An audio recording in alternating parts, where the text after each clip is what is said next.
আমার আল্লাহ তার নিজের পরিচয় দিয়েছেন, কত আগে সায়েন্স দিয়ে পরিচয় দিয়েছেন, সায়েন্সের তথ্য দিয়ে পরিচয় দিয়েছেন। এবং প্রথম যে ওহীটা নাজিল হয়েছে সেই ওহীর মধ্যে সেই প্রথম তেলাওয়াতকৃত যে আয়াতগুলো নাজিল হয়েছে, আমরা যা পেয়েছি প্রথম 5টা আয়াতের মধ্যে দ্বিতীয় আয়াতটা ছিল সায়েন্সের আয়াত। জোরে বলি সুবহানাল্লাহ। কোরআনের সাথে সায়েন্সের বিশাল মিল আছে। সায়েন্স যা বলেছে যদি অ্যাকুরেট বলে থাকে, কোরআন তাই বলে দিয়েছে। জোরে বলি সুবহানাল্লাহ।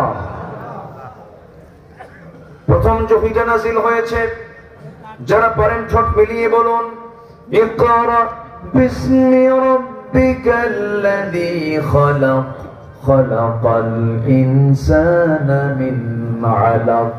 এই যে আলাক শব্দটা, এটাই সায়েন্সের একটা তথ্য। এখানে এমব্রায়োলজি নিয়ে আল্লাহ রাব্বুল আলামিন কথা বলেছেন, ভ্রূণ তথ্য নিয়ে কথা বলেছেন।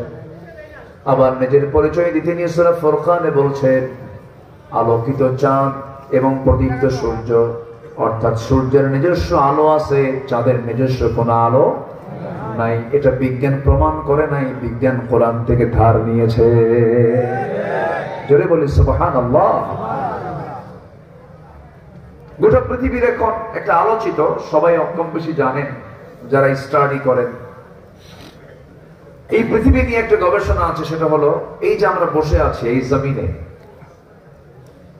আমরা এই জমিন এবং আকাশ এর মাঝে একটা মহাশূন্য লক্ষ্য করছি, বিশাল ফাঁকা।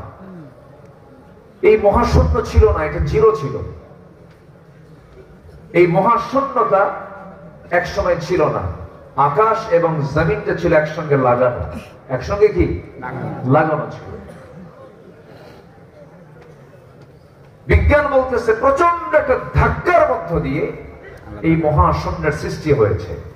এই ধাক্কা, এই থিওরিকে তারা নাম দিয়েছেন বিগ ব্যাং। কি বিগ ব্যাং থিওরি।